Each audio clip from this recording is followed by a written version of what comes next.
Vincent. Vincent. Ang bait.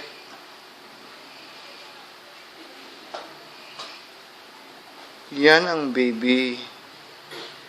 Mapagkakatiwalaan sa bahay. Yan. Naglilinis. Ayun, no. Ayan po, si Kyle Vincent Bayukot. Siya po'y nagmamapa sa loob ng bahay. Naku po. Yun po. Yan po, nakikita po natin sa ating mga telebisyon na si Kyle Vincent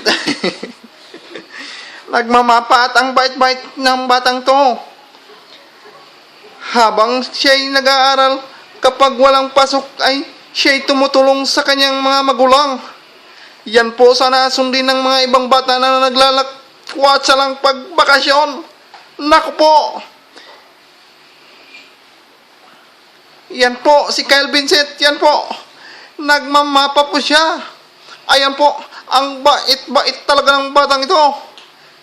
Kung may bibigay pa ng award ng batang ito, sana ito'y mabigyan ng award at tularan ng mga ibang bata dyan.